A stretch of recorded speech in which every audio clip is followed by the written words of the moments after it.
Hola, hola, ¿qué tal? Muy buenas tardes. Con la bendición de Dios, otro martes con ustedes. A través de esta Radio María, la educadora de la frontera, aquí tenemos la Junta Médica. Hoy vamos, como siempre, a tratar temas que son muy importantes para toda la familia. Esto no es para ti sí, para mí no. Es para toda la familia. Primeramente, decirle buenas tardes casi noche, para ustedes. ¿Y cómo le fue en el día de ayer? Porque estábamos un poquito tensos con esto de la tormenta. Cualquiera que desee iniciar para saludar. Buenas tardes a todos los que nos escuchan. Buenas tardes, Miriam. Buenas tardes, compañeros. Realmente un poquito preocupados porque gracias a Dios aquí solamente fue lluvia, un poquito de viento, pero en otras localidades de nuestro país realmente la situación está un poquito difícil. Pedirle a Dios por lo que, o sea, por el desastre que hay ahora, pero por lo que viene. Aguas, atrae mosquitos, atrae diversos tipos de enfermedades, leptospirosis. Entonces tenemos que estar alerta por lo que hay ahora, pero también por lo que va a viene. venir. Así es. Adelante. Así es, muy buenas tardes para todas esas personas que están en sintonía con nosotros a través de esta Radio María, en la Educadora de la Frontera, y este espacio, la Junta Médica. A esta hora pues inicia, le damos la formal bienvenida a todas esas personas que están con nosotros, y por supuesto hoy vamos a tratar un tema muy interesante que es hipertiroidismo e hipotiroidismo. Seguimos. Sí, buenas tardes, Miriam Gómez, Pascasio González y todos los que nos escuchan en el día de hoy, en la tarde de hoy, en esta hora dedicada a la salud, esta hora que le hemos dedicado a la prevención. Estamos contentos, estamos aquí bajo la gracia de Dios, gracias a Dios por todo siempre. Y vamos a empezar esta tertulia hablando de un tema muy importante, como ya ha dicho el doctor González, que es enfermedades asociadas a desórdenes de la glándula tiroides, y esperamos que todos podamos disfrutar. Adelante, doctor Pacas. Buenas tardes, ¿qué tal, equipo? Me alegra mucho compartir un nuevo día con todos ustedes, todos los que nos están escuchando a través de la radio, los que nos están viendo y sintonizando a través de las diferentes plataformas. El día de hoy debemos sentirnos agradecidos por muchas razones. Primero, acaba de pasar una tormenta por el país, Puerto Rico, República Dominicana, dejando muchas personas sin vivienda, personas que perdieron toda la parte material, otras personas que tristemente perdieron la vida. Y, ¿cómo te explico? Tenemos que sentirnos agradecidos y todos los días siempre dar gracias a Dios por cada nuevo amanecer, por cada día que respiramos, porque somos dichosos, somos afortunados y estamos aquí en cuerpo y alma para brindarle un día más de servicio a esas personas que nos quieren, que están a nuestro lado, familia y todos nuestros pacientes. Sin embargo, ¿qué te puedo decir, Miriam? En el día de hoy vamos a tocar un tema que es, como dice la doctora Disla, las enfermedades de tiroides, más que todo una enfermedad del sistema endocrino. La doctora Díaz va a comenzar a hacer una pequeña introducción de qué se trata y un pequeño resumen. Muy bien, entonces, como el tiempo en la radio es tan cortito y uno quiere aprender bastante de esta enfermedad, sobre todo nosotras las mujeres queremos aprender mucho de ella. Vamos a darle la oportunidad a la doctora Disla para que ella haga la introducción. ¿Qué le parece? Sí, bien. Antes de hablar de enfermedad, tenemos que saber lo que es la tiroides. ¿Qué es la glándula tiroides? La glándula tiroides es una glándula que tenemos todos aquí debajo, en frente al cuello, debajo de lo que es el cartílago tiroides, o sea, lo que comúnmente llamamos como la nuez de Adán. O sea, es una glándula pequeña, como de 5 centímetros, no se palpa regularmente, pero tiene bajo su poder miles de funciones en el cuerpo y afecta a casi todos los órganos. O sea, es muy importante. Esta glándula tiene una forma como de una mariposita o un lacito de corbata y tiene 3 lóbulos, un lóbulo derecho, un lóbulo izquierdo y un lóbulo piramidal que está contenido en el istmo de la glándula. Cuando hablamos de tiroides, siempre se nos llega como a la mente el yodo. ¿Cuál es la función del yodo con la glándula tiroides? Bueno, el yodo que comúnmente usamos, que por ejemplo en la sal se ve que dice sal yodada, en la comida, en los suplementos alimenticios, es como un precursor, se va a utilizar como sustrato para la síntesis de las hormonas que se producen en la tiroides. O sea que juega un papel fundamental. Y hablando de eso también, la función principal de la glándula tiroides es en el metabolismo. Quiere decir que todos los procesos a nivel celular que producen energía pueden estar bajo la influencia de esas hormonas que se producen en esa glándula. ¿Cómo se producen esos procesos? Básicamente de dos formas. Primero, aumentando el oxígeno que puede llegar a las células y aumentando también lo que es la síntesis de proteínas. Una cosita, doctora, escúchame porque yo tengo que interrumpirla obligatoriamente. Gracias. Recuerden que yo soy la que estoy fuera.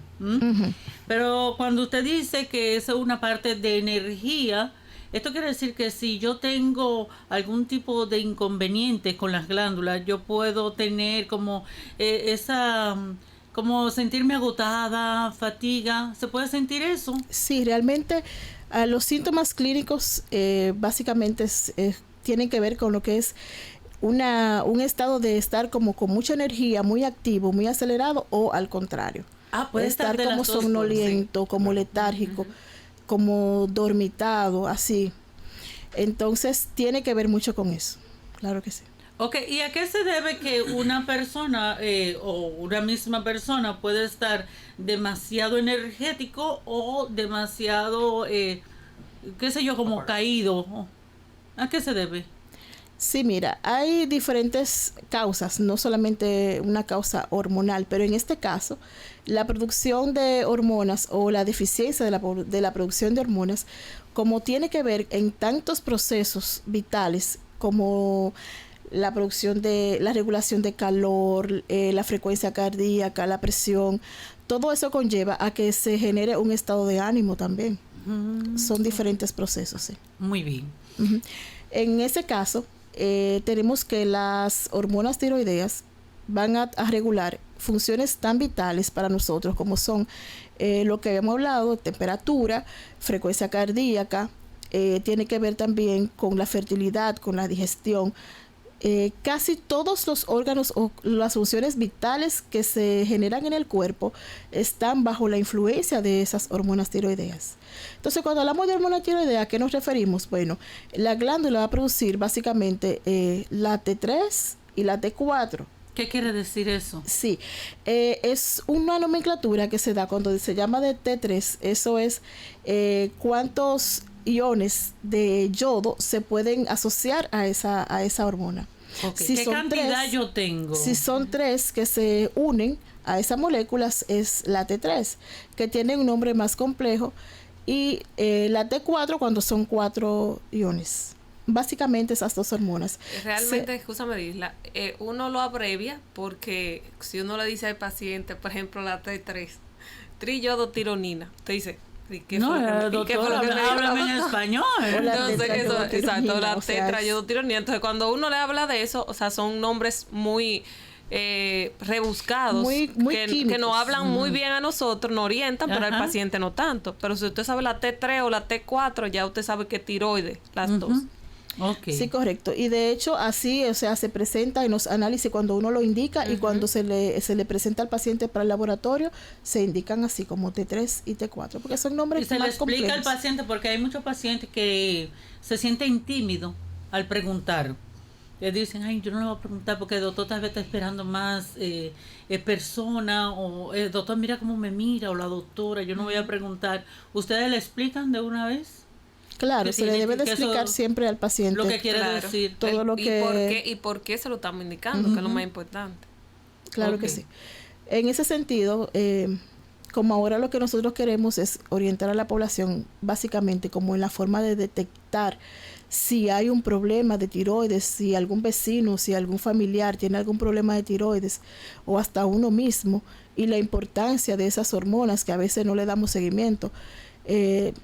Creo que lo más importante es reconocer básicamente que esas hormonas son producidas a este nivel y en ese sentido, ya continuamos solamente con la T3, con la T4. Tenemos que la T4 es la que se produce más, en más cantidad, pero la forma más activa es la T3. Y también esas hormonas pueden estar unidas a proteínas o no. Por eso también a algunas personas se le indica lo que es la T4 libre, por ejemplo, que es cuando no está unida a ninguna proteína. Esos son análisis que se le indican a los pacientes. Entonces uno se puede dar cuenta algunos signos, síntomas que son muy conocidos y puede decir, bueno, yo voy a ir con mi médico porque yo me siento Claro esto que sí. y esto. Claro que sí. Sí. Vamos a abordar los signos y síntomas ahora. Pero primero yo quiero que me capten la idea, más o menos, de cómo es el proceso en el cuerpo. Antes de continuar, para ampliar un poquito algo más ahí.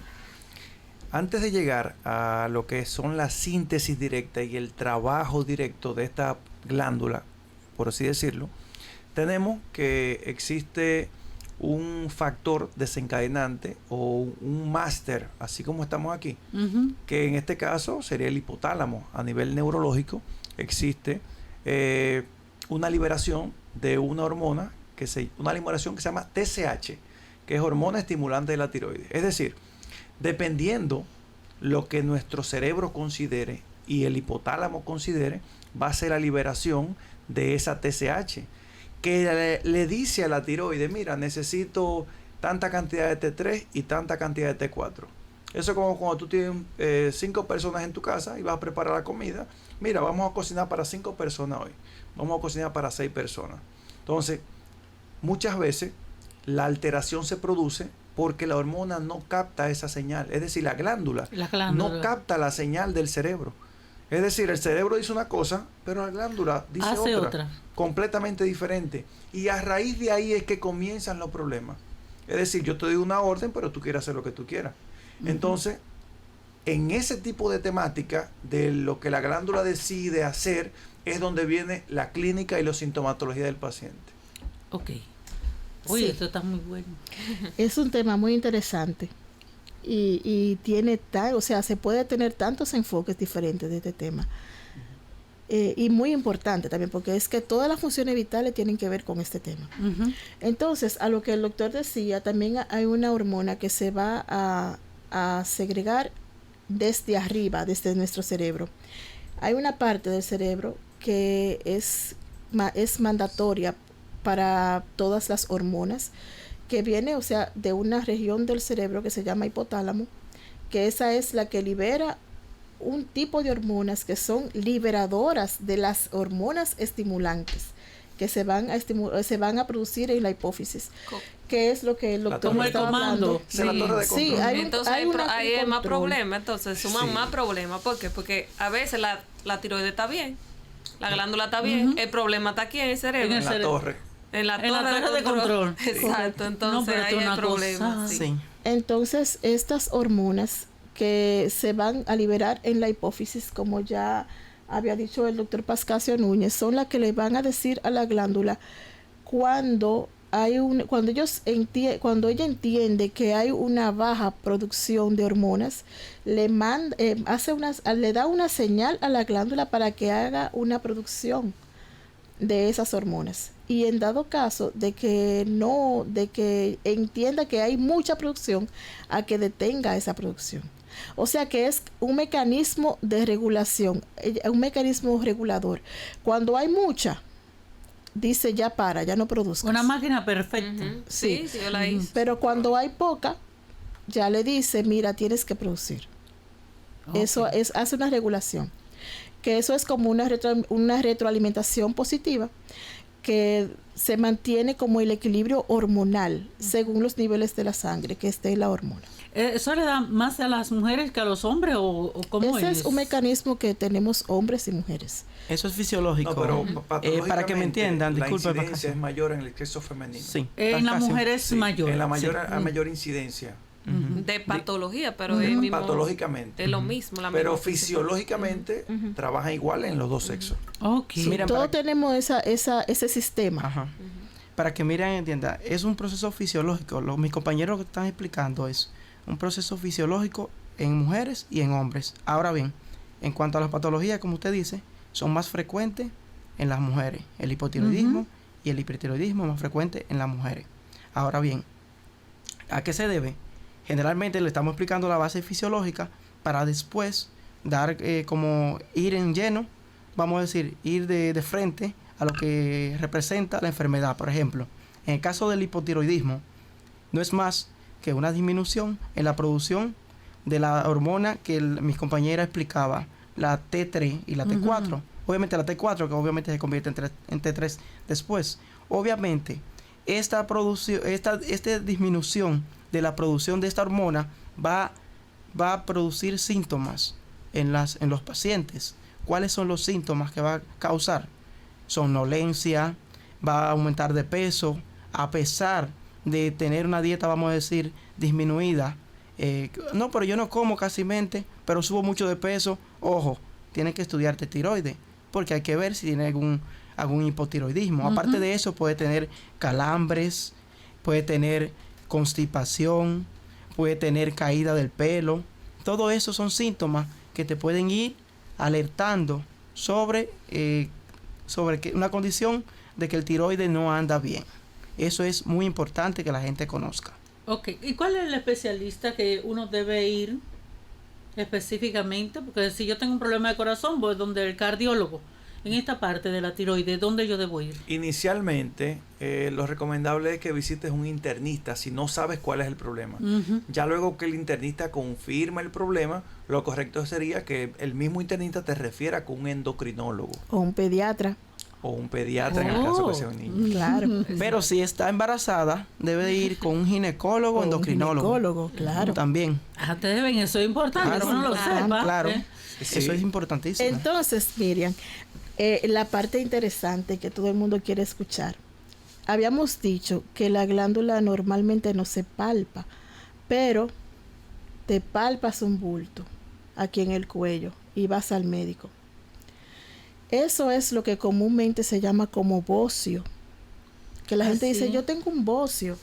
¿Y qué es un bocio? Un bocio no es nada más que el agrandamiento de esa glándula, que puede estar asociada a un problema hormonal o no necesariamente. Porque a veces tenemos falta de yodo y se pone la glándula grande, pero no tiene que tener una repercusión hormonal. Pero a veces sí. Porque tanto el hipotiroidismo como el hipertiroidismo te dan agrandamiento de la glándula. Okay. Entonces llegas al médico. El médico, para hacer el diagnóstico, primero debe de hacer el examen físico para verificar el tamaño. Le puede mandar a hacer una sonografía donde se puede detectar si hay una lesión quística, si hay una lesión sólida. Y también puede hacer pruebas de función de la glándula, como son la medición de hormonas en sangre, como ya habíamos hablado anteriormente, para ver si están sobre el límite esperado o debajo del límite esperado. Y también le puede hacer una gammagrafía. La gammagrafía va a detectar áreas específicas donde hay un problema. O sea, te puede hacer una idea de si la glándula funciona o no funciona correctamente. Ella te dice si funciona o no funciona. Claro, es un estudio que da mucha información respecto a lo que es la función de la glándula y las partes. Biopsia también. Sí, cuando tenemos sospecha de que hay una lesión que puede ser un cáncer, por ejemplo, o un nódulo que tenga unas características especiales, podemos hacer lo que es una biopsia y eso nos va a dar también la información. Aunque hay muchos casos que hay que hacerle pruebas mucho más especiales, como anticuerpos, porque a veces el sistema inmunológico es responsable de enfermedad en la tiroides y hay anticuerpos que se pueden detectar, que pueden estar alterando la glándula y hay que hacer pruebas de anticuerpos. Mira, básicamente hay que detectar si hay una peroxidasa, o sea, Tiroglobulinas. Antitiroglobulina. Okay. ¿Qué pasa? Mira, tú sabes que todo patógeno en nuestro organismo tiene un sistema de defensa. Es decir, si tú tienes alguna patología, una gripe, una bacteria, tu cuerpo crea mecanismos de defensa para atacar eso. ¿Qué sucede? Que en ocasiones se desarrollan enfermedades autoinmunes. Autoinmune significa que tu propio cuerpo se ataca porque no reconoce como la secuencia de ADN de ese patógeno. Pero en este caso me afecta un órgano. que es la tiroides. Es decir, tu propio cuerpo genera anticuerpos para que me maltrate y me ataque la tiroides, produciéndome, en este caso, inflamación, alteración de producción de las hormonas, etcétera. Ok. Bueno, este programa está buenísimo. Ay, cuánto se aprende y cuántas preguntas hay. Tal vez esto le va a sonar tonto, bobo. Sin embargo, el que tiene programas sabe, los médicos que han estado en lo mejor de la mañana, que uno aprende muchas cosas, escuchar muchas cosas.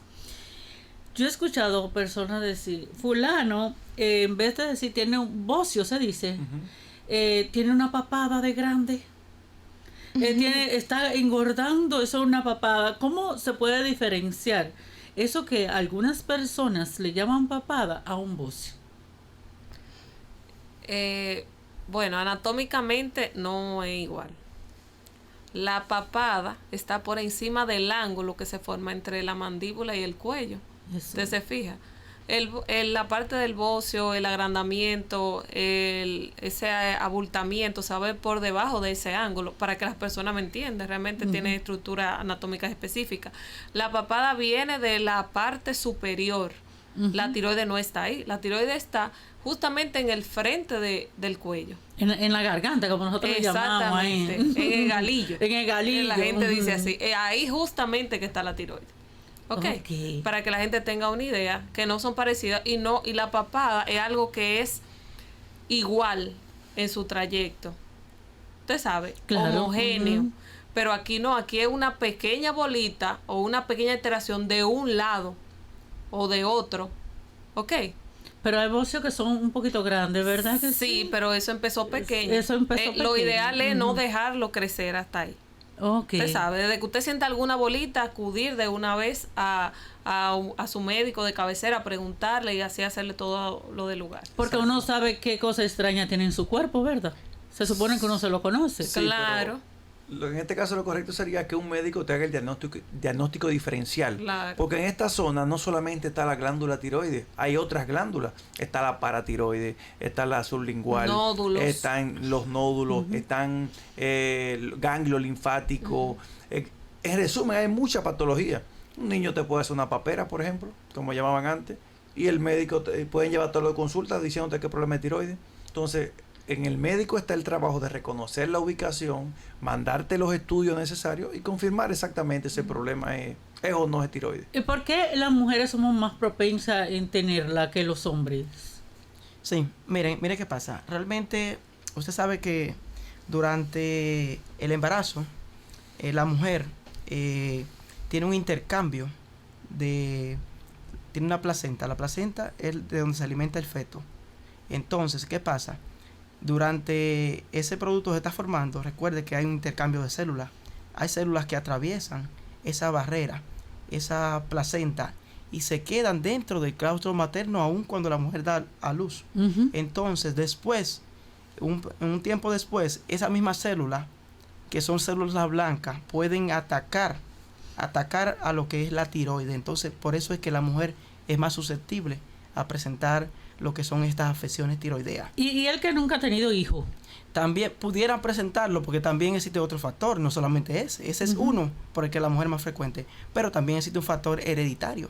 También, recuerde que hay un factor hereditario, claro que sí, claro. Es importantísimo. Y existe otro factor, que es aquellas personas que tienen deficiencia de yodo, que no consumen sal yodada, que no consumen productos que contengan yodo, porque recuérdese que como la doctora Disla decía, se requiere de un sustrato, se requiere del mineral, que es el yodo, que no lo producimos en el cuerpo. Hay que dárselo. Todo el yodo que nosotros necesitamos tenemos que aportarlo por la dieta. Si no lo aportamos, también la glándula puede aumentar de tamaño. ¿Y cuáles son los productos que realmente uno debe consumir para aportar ese yodo, que sea no más de lo que uno requiere, sino el suficiente? Bueno, realmente existen algunos productos, como por ejemplo el plátano, los pescados, los mariscos. ¿Plátano verde o maduro? Plátano verde, plátano en su... también tenemos los mariscos, el atún, todo eso, salmón, todo eso contiene cantidades de cosas. La cantidad que requiere, vamos a decir, un adulto son 150 microgramos. Para que usted me entienda, un plátano tiene aproximadamente de 2 a 3 microgramos. Pero existen concentraciones más alta, que son los pescados. Pero eso no significa que todo en exceso hace daño, porque también si consume mucho, también entonces puede desarrollar hasta un cáncer de tiroides también. Entonces, mira algo que me acuerdo perfectamente de mi profesora de endocrinología de la universidad, que ella no hacía mucho hincapié, y más para acá, o sea, para mí fue como un golpe cuando me dijeron eso, que aquí se consume mucho la sal en grano. O sea, te lo digo porque fue un golpe, porque en mi vida entera mi mamá, y bueno, ¿qué decía arroz con esa sal? Casi todo. Exacto. Entonces, o sea, fue un golpe para mí, porque ella nos dijo que ella lucha con la señora de su casa, diciéndole que de esa sal no le use, pero la doña nada más sabe cocinar con esa sal. Entonces ella le dice que le use la sal molida, pero yo no entendía por qué ella decía que le usaran la sal molida, pero el problema es que la sal molida, por normas de salubridad ya establecida aquí en República Dominicana, debe de estar yodada. O sea, el suplemento de yodo, sí. Fíjese, busque la sal que usted quiera y le va a decir sal yodada, porque eso ya es, igual que dice un anuncio, fumar es perjudicial para su salud, y debe de decirlo. Así mismo la sal debe de estar yodada aquí en República Dominicana. La sal que es la molida, la que compramos. Entonces, tenemos que hacer la transición, lamentablemente. Obligatoriamente. Sí, porque la sal que consumimos, la que es en grano, no es procesada. Entonces esa sal no la pueden yodar. A la porra, doctora, usted no sabe que a mí me gusta mucho. A mí me encanta el arroz con esa sal, pero donde quiera. Sí, pero mire, hay que tratar de consumir la sal que sea yodada específicamente. Ay, qué bueno que lo acaban de decir. Mire, yo sé que muchas personas se preguntan, pero yo quiero saber más de los signos y síntomas, porque a uno siempre le gusta como aprender un poquito más de esto. ¿Qué me da a mí si yo tengo problemas en mi tiroides? ¿Qué es lo primero que yo voy a sentir? Claro, no todos somos iguales. Hay gente que pueden sentir una cosa primero, el otro la otra, pero ayúdennos ahí. Bueno, como le decía anteriormente, los primeros síntomas que se ponen en manifiesto son, bueno, vamos a decir decaimiento, constipación, los calambres, también puede constipación, Constipación es, por ejemplo, esta persona que tienen dificultad en el hábito intestinal para ir al baño, pues se acentúa más todavía, porque usted sabe que... El estreñimiento. Le da mucho más estreñimiento. Estreñimiento, para que me comprenda. Entonces, mire qué pasa. También estas pacientes pueden presentar caída del pelo también. Se le cae el pelo. Se le está cayendo el pelo. Esos pacientes, por ejemplo, no tienen deseo de hacer las cosas, como siempre están como cansadas, y eso es propio del hipotiroidismo. Y piensan que son haraganes los pobres. Ajá, piensan que son haraganes. Ay, pero fulano es haraganes. Miriam también. Pero sí, hay gente que se añoña. Pero esos son los síntomas básicamente del hipotiroidismo. Ahora, si fuera del hipertiroidismo, es lo contrario. Son personas que están intranquilas, inquietos, son personas generalmente delgaditas, tienen la mirada como, por ejemplo, tienen los ojos como brotados hacia afuera, se llama esoftalmo. Eso realmente es un signo. Cuando brotan los ojos, el otro día vi a alguien con los ojos brotados y me dijo, no, es que tengo la tiroides mal. Generalmente, casi siempre, la tiroides eso es un signo patognomónico. Porque generalmente he visto, o bueno, no he visto, paciente que sea hipertiroideo, que sea, vamos a decir, una contextura gruesa. Casi siempre son flaquitos. También les causa palpitaciones, tienen muchas palpitaciones, y obviamente en relación a la mujer y los hombres, obviamente los hombres les da peor todavía, para que me entiendan. Oye, es menos frecuente, pero cuando le da es peor los síntomas. ¿Cuáles son los síntomas de los hombres? Pues hablemos de eso también, porque nosotros las mujeres, como siempre visitamos el médico, sabemos un poquito más. Clínicamente casi lo mismo. La diferencia está en la intensidad de los síntomas. Me explico. En mi caso en particular, mi consulta me llegan muchos pacientes con problemas de arritmias cardíacas, que no son más que taquicardia, palpitaciones, como decía el doctor. Al inicio del programa, la doctora Disla comentó que esta hormona regula la actividad de todo el sistema del cuerpo. Es decir, me regula a qué velocidad debe latir el corazón, me regula cuántas respiraciones por minuto tú debes tener, me regula la sudoración de la piel, el crecimiento de las uñas, etc. ¿Qué te quiero decir con esto? que en muchos pacientes del sexo femenino o del masculino, tú vas a ver uñas quebradizas, resequedad de la piel, vas a encontrar el pelo, se le cae, la cola de las cejas, también la piel de las mujeres, por eso mismo. Ajá. Tú ves como tú ves una mujer, La parte final ahí la de las parte cejas. final de la ceja se le cae completa. Ya automáticamente tú tienes que orientarte en algún problema endocrino en este caso. Ok. Como te decía también, si los niveles hormonales están alterados, ese es como, imagínate que tú tienes un motor. La tiroides viene siendo el acelerador de ese motor. Si las hormonas están lentas, el acelerador va a estar un poquito más lento. Es decir, tu metabolismo va a estar lento. La cantidad de calorías que tu cuerpo necesita para satisfacer tus necesidades, si las hormonas están bajitas, va a ser menos. Eso va a implicar que lo más mínimo que tú comas, tu cuerpo lo retenga y aumentes de peso. Porque tu cuerpo no está necesitando esa cantidad de energía que tú le estás suministrando. Y lo más mínimo que tú consumas es como una sobrecarga de alimentos para tu organismo, aumentando con eso el aumento de grasa, retención de líquido, entre otros tipos de problemas. Y este paciente, al final, obligatoriamente tú tienes que referirlo para poder resolver el problema endocrino. Hay que colocarle tratamiento inmediatamente para la tiroides. Hay pacientes que tú tienes que medicarlo para la taquicardia. Y si tú dejas que el proceso avance exageradamente, ya el paciente te puede complicar, te puede hacer una tormenta tiroidea, te puede llegar con ese oftalmo muy marcado, incluso hay pacientes que te refieren dificultad hasta para comer. Te dicen, doctor, mira, a veces yo trago y siento que me molesta, como si tuviera una pelota aquí en la garganta. Ya eso te habla a ti de que hay algún problema a ese nivel y tú tienes que profundizar un poco. Muy bien, tenemos que ir a una pausa. Después de la pausa, ustedes nos van a contar si también los niños y las niñas pueden sufrir de la tiroides. Sí. Claro. Que nos cuentan de eso, porque uno tiene que aprender de todo aquí. 5 de la tarde, 35 minutos. Una pausa y en breve regresamos. Radio Marién. Y en Radio Marién, la educadora de la frontera, estamos aprendiendo un poquito más con la Junta Médica. 4 especialistas que tenemos aquí. Hoy estamos tratando un tema sumamente importante. Estamos hablando de la tiroides, que para muchas personas este es un tema, no me importa mucho, a mí no me importa mucho eso que le gustan hablar, pero cuando uno se ve con el problema, quiere aprender siempre un poquito más. Dejamos una pregunta en el aire y es acerca de los niños, si ellos también sufren de la tiroides. Miriam, es muy difícil en los niños porque a diferencia de mis compañeros, que el paciente viene que si la presión alta, que con palpitaciones, que si estreñimiento o diarrea, a veces en los niños no hay cambios así clínicos y puede pasar desapercibida. ¿Qué quiere decir? Que son sutiles los cambios y no podemos detectarlo fácilmente. Entonces, para eso, lo más importante es una buena historia clínica, porque ¿tú sabías que un paciente desde su nacimiento puede nacer con problemas de la tiroides? No lo sabía. Hay un hipotiroidismo que es congénito.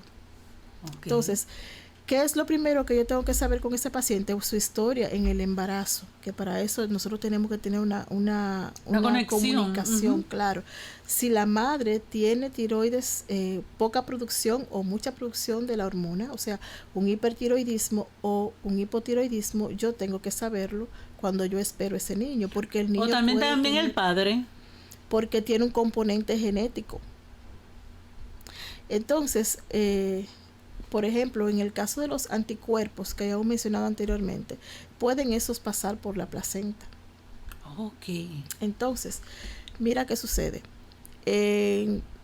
Cuando yo tengo, por ejemplo, un embarazo que tiene más de 41 semanas y se recibe un producto femenino grande, ya yo tengo que sospechar y tengo que mandarle a hacer la prueba de tiroides solamente por la historia familiar que tenga, porque el niño no puede presentar síntomas. Sino cuando un niño nace grande, ¿verdad? Y la mamá tiene, por ejemplo, un hipotiroidismo diagnosticado, ya yo tengo, o sea, si la mamá tiene hipotiroidismo o hipertiroidismo, es mandatorio que yo se lo haga al bebé, porque el niño puede nacer bien y todo bien, y no presenta ningún síntoma, entonces hay que hacerlo para hacer la detección temprana. En el caso de los niños, luego de la 6ª semana se comienzan a ver algunos cambios. Algunos niños lo hacen antes y es el niño que siempre está como dormidito, que no se mueve mucho.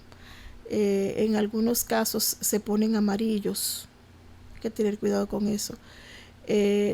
La forma de alimentarse se puede ver afectada también, no se alimenta correctamente. Cuando le colocamos la mano aquí en la fontanela, lo que llamamos mollerita, es una fontanela amplia. Entonces, debemos de pensar en que hay un hipotiroidismo en ese caso, que puede ser congénito. Luego de la 6ª semana hay un dato muy importante, que es que a veces hacen un llanto como ronco. Ese niño también hay que diagnosticarlo. Y en el caso, por ejemplo, de que tenga lo contrario, que es más raro, porque tener un hipertiroidismo en niños, en lactantes, ya es más raro, pero es más fatal también. Puede tener un niño, por ejemplo, con diarrea, un niño con hipertensión, porque muchos de los niños que llegan con hipertiroidismo llegan a la consulta porque tienen palpitaciones o una frecuencia cardíaca alta. Y puede tener presión alta, como dije, y ya uno más o menos va sabiendo que se encajan.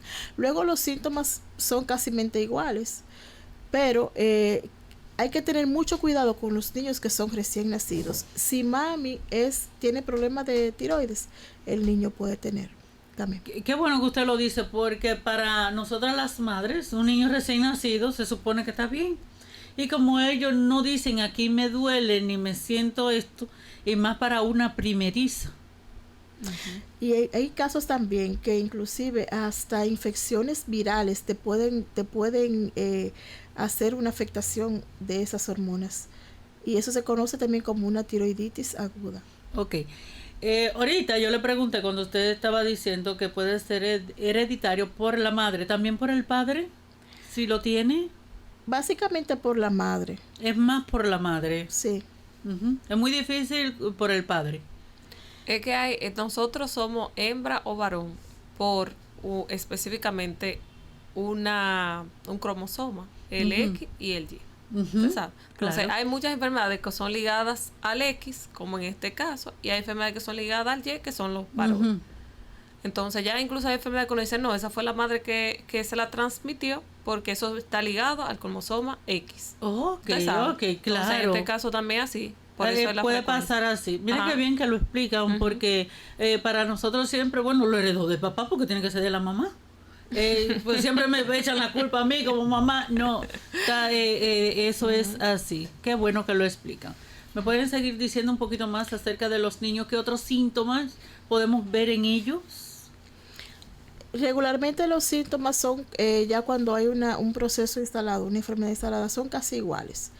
Por ejemplo, cuando hay un hipotiroidismo, como decía el doctor, puede haber problemas de peso, o sea, el niño va a estar gordito, o la niña. Su pelo es quebradizo, se rompe fácil, puede tener estreñimiento.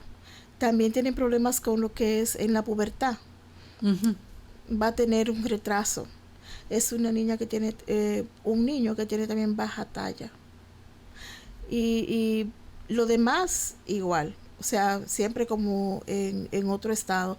Y cuando es un hipertiroidismo, es un niño que va a ser delgado, que puede tener frecuencia cardíaca alta, como he dicho, presión arterial alta. Es un niño inquieto que siempre está como en movimiento. Los ojos también se le ven sobresaltados. Date cuenta que cuando hay un hipotiroidismo se ve más como un edema, pero cuando hay un hipertiroidismo, el ojo se ve como protuberante para afuera. Y también hay problemas en el hábito para evacuar, pueden tener más diarrea, o sea, casi los síntomas en el pelo también pueden estar gruesos. Hay síntomas casi invariables que los síntomas en los pacientes adultos. Ok, y cuando la mujer está embarazada, que lo tiene, ¿cuáles son sus síntomas? ¿Cómo se trata a una mujer embarazada en este caso? Claro que sí, miren, lo importante es identificarlo. Los síntomas pueden estar un poco más acentuados en la mujer embarazada. ¿Por qué? Porque la mujer embarazada pues libera una hormona Bueno, libera varias hormonas. Dentro de ella está la progesterona, está la hormona gonadotropina coriónica humana, que tiene una similitud con la hormona que estimula la tiroides, que era la TSH que el doctor Pascasio explicaba ahorita de manera fisiológica. ¿Qué pasa? Como eso está muy elevado, entonces ella va a ocupar los receptores de aquí, los receptores de la tiroides. Entonces la TSH, que es la hormona que debe estimular el tiroides, pues no va a tener dónde actuar. Entonces en este caso la mujer puede presentar marcado cansancio, puede presentar incluso en estadios iniciales, puede presentar aborto, la paciente puede presentar un parto prematuro, puede presentar muchísimas complicacaciones durante el embarazo. Además de los síntomas ya descritos por todos mis compañeros, como por ejemplo caída del pelo, decaimiento, todo eso, pues por supuesto siempre va a ser más acentuado en la mujer embarazada. Lo importante es que una vez se identifique, se le realice una prueba que se llama la TSH, la T3 y la T4. ¿Vio por qué hacíamos hincapié ahorita en esas hormonas? Porque ahí eso es lo que nos va a determinar a nosotros si es un hipotiroidismo.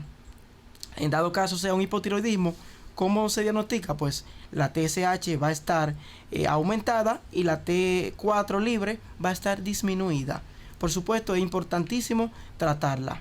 ¿Con qué la tratamos? Pues se trata con un medicamento que se llama levotiroxina.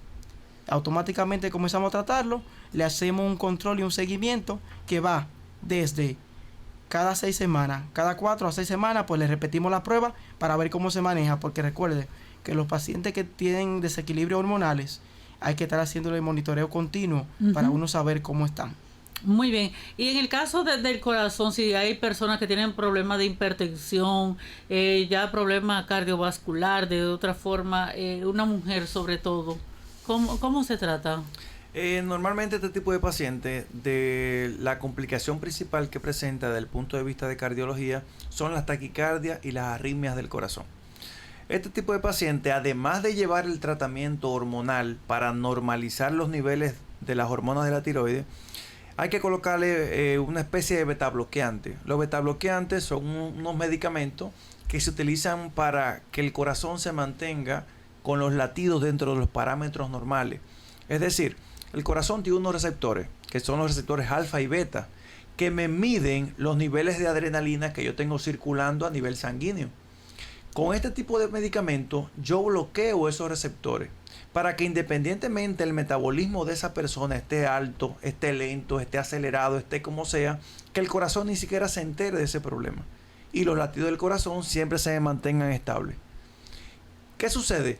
Que hay pacientes que a pesar de que tú le ves los niveles hormonales normales, como quieras, continúan presentando las alteraciones. Entonces lo más recomendable es que hacer una evaluación, una interconsulta con un endocrinólogo y que el endocrinólogo decida si le va a hacer si captación de yodo, que si le va a hacer algún tipo de estudio más profundo, una biopsia, una gammagrafía, una resonancia magnética, una tomografía craneal, porque muchas veces hay pacientes que pueden tener hasta un tumor cerebral que puede estar alterando a nivel del hipotálamo, a nivel de la hipófisis y tú no sabes nada. Entonces, hoy en día tenemos la ventaja y la suerte que existen especialidades hasta para las uñas de los pies. Hay un podólogo para eso. ¿Qué te quiero decir con esto? Que siempre que tú puedas ver un paciente multidisciplinariamente es lo mejor. No lo haga por ti, hazlo por él.